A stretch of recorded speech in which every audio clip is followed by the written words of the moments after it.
amahoro y'Imana wowe ukomeje kurikira ibiganiro byacu bya isoko yo kurama. Twongeye guha ikaze kandi tugushimira wowe wakoze subscribe hano ku murongo mugari wacu wa YouTube ukurikiraho amakuru agiye atandukanye, by'umwihariko nkubwira yuko iyi ari isoko yo kurama wowe tubonye bwa mbere cyangwa se twubise bwa mbere. Ndabanza ngushishikarize ngo banze ukore subscribe kugira ngo ujye ubona natwe ibiganiro byacu bisanzwe kandi bikurikira. Hanyuma nawe wayikoze nkubwira ngo Imana iguhe umugisha ukomeze kundi ibiganiro byacu bisharinge ushishikariza abandi ko n'ibiganiro byinshi kandi byiza.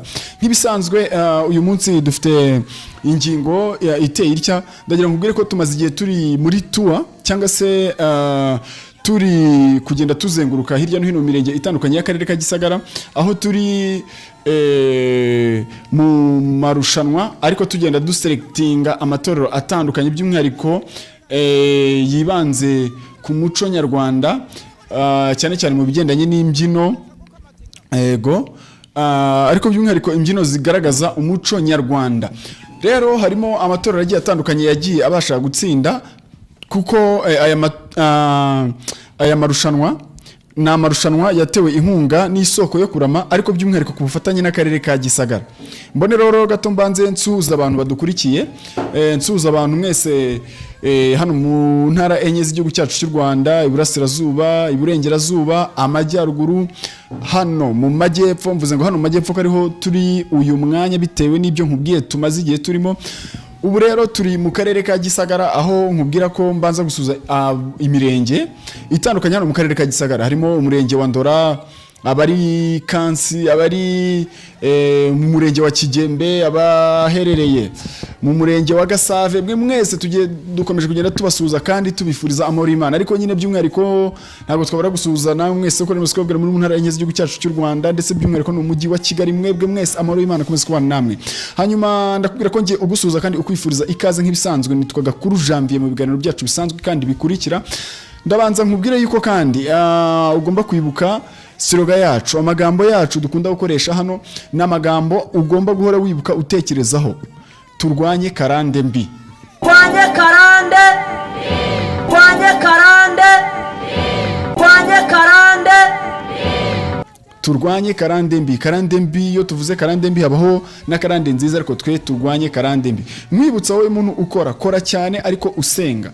Kandi nawe muntu usenge cyane ariko ukora. Byaba ari ikibazo kuba wabuhera ku wa mbere ukageza ku wa gatanu uri mu cyumba cy'amasengesho nta kindi kintu ukora, byaba ari ikibazo. Ufite umuryango, ufite indi mibereho yindi gusaba gukora. Niko ubuzima bumeze, niko imibereho imeze, dusaba gukora kandi kadusaba n'ubutunzi. Ubwo butunzi rero kubugeraho utabukoreye biragoye. Ndahamya ko ibyo bintu byaba bigoye ubaye umeze uko. Ariko nanone kuba waba ukora cyane nanone udasenga nabyo byaba birimo ikibazo. Kora cyane kandi usenga cyane, usenge cyane ukora cyane. Ibyo ni ibintu bibiri bigendana. Hanyuma rero nkuko uri kugenda ubibona hano ku nyakira amashusho yawe, urikomeje kugenda ubona aho nagiye nkwereka ababyinnyi bagiye batandukanye, intore zigiye zitandukanye, abakobwa beza bateza amaboko neza, abasore beza bateza amaboko, mbega bazi kubyina neza, babyina ibigendanye n'umuco nyarwanda.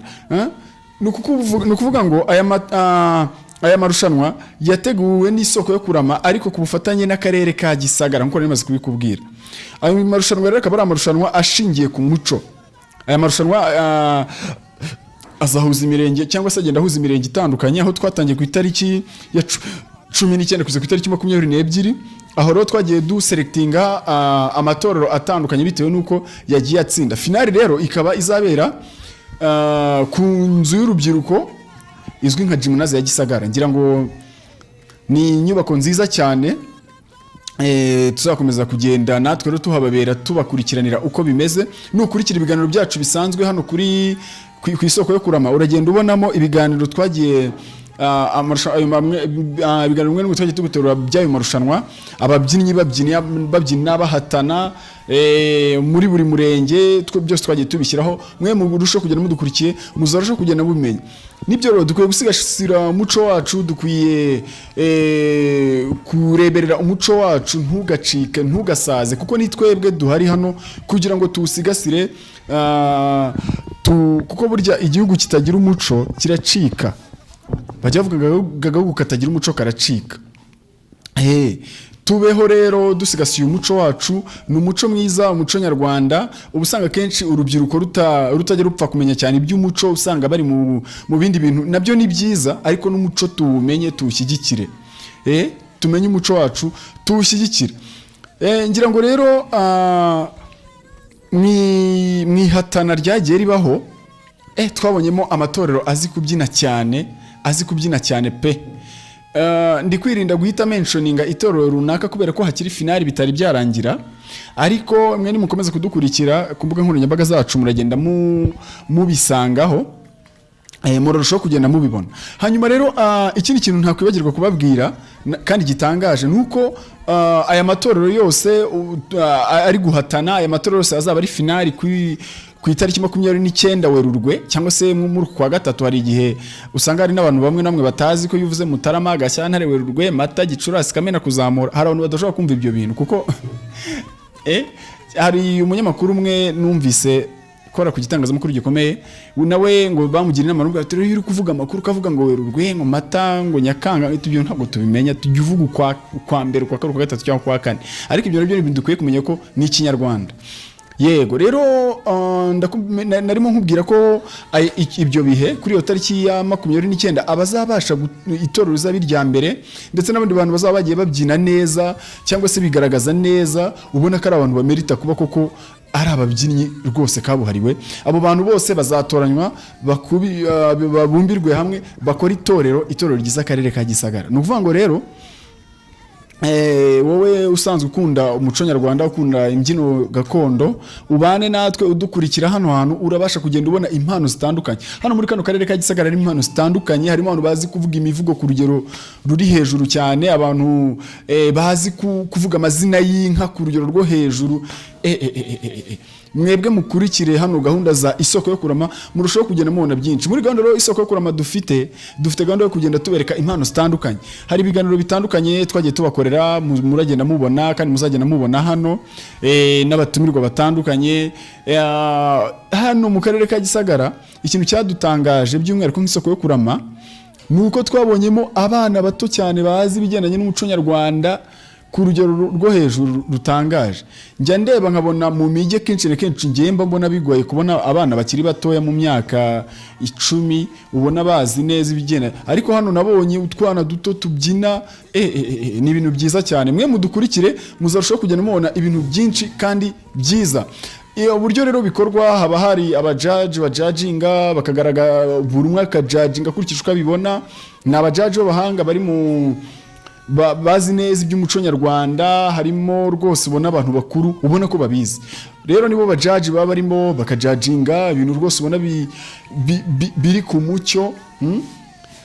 Ngira ngo wenda ibi byatungura umuntu udasanzwe adukurikira, cyangwa wenda utarakurikiye ibyo biganiro, cyangwa se utarakurikiye ibyo bitara mu buryo byagiye bigenda, ariko nusubira inyuma uzarushaho kugenda ubibona, urebe neza uko yabiteguye. Ni ibintu biteguye neza cyane rwose.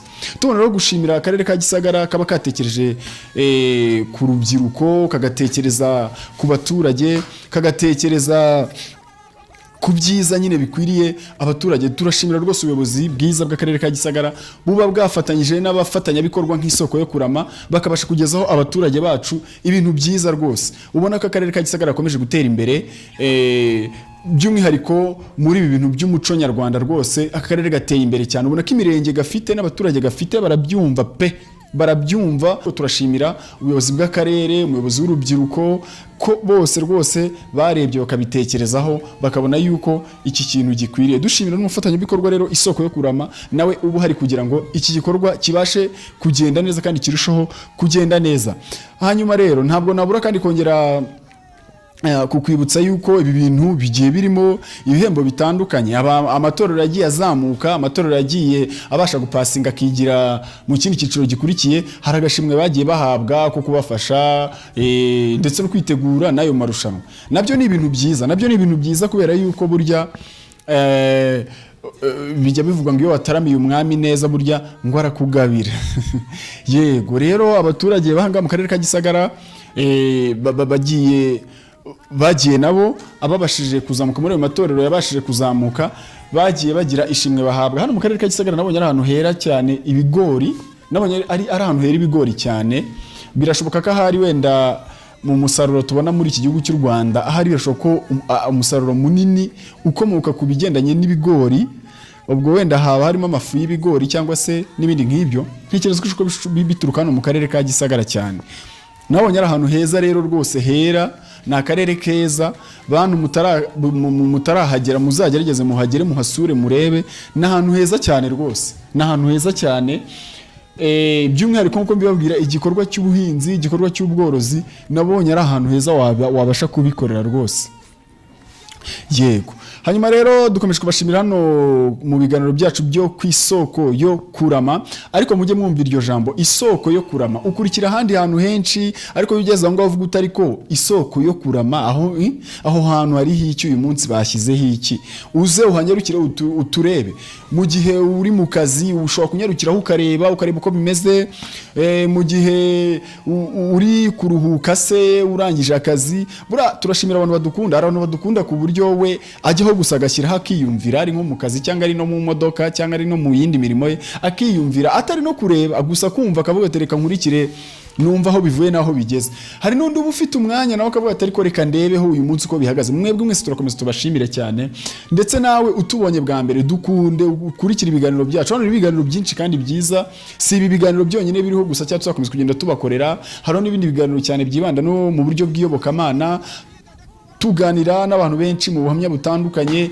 Wowe ubane natwe udukurikire, kandi ndahamya ntashidikanye yuko tutazabura gukomeza kugenda tubana mu bihe byinshi kandi byiza bikurikira.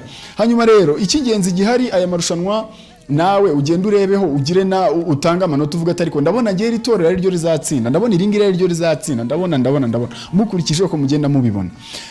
Hanyuma rero twongeye kubashimira mwe mwese mukomeje kudukurikira hano mu biganiro byacu bya isoko yo kurama. Ngewe ukumva kandi ukwikiriza nitwa Gakuru Janvier, ndizera ko tutazabura gukomeza kugenda tubana mu biganiro byacu bisanzwe kandi bikurikira. Aho utarakora subscribe no mwanya mwiza kugira ngo ubashe gukora subscribe, tujye tubana mu biganiro byacu bisanzwe kandi bikurikira. Nawe wayikoze, Imana ikomeze guha umugisha, ugende sharing ibiganiro byacu, ubyereka abandi niba hari icyo kintu ubikirebye ukumva aricyo kikumariye, ndetse n'ibindi biganiro byagiye bitamo. Ibiganiro byose ntibisa, content ntago ziba ari zimwe. Hari uzareba wenda ukumva ntago igufashaho cyane, ariko nawe izaba yafasheho uzayishishikarize abandi bantu, uyisangize abandi bantu. Ni ibintu byiza, ntacyo bitwaye, nta mategeko abihana. Turagushimiye rero ko uri kumwe natwe kandi kuzakomeza kugenda ubana natwe. Imana yo mu ijuru ibaho umugisha. Shalom.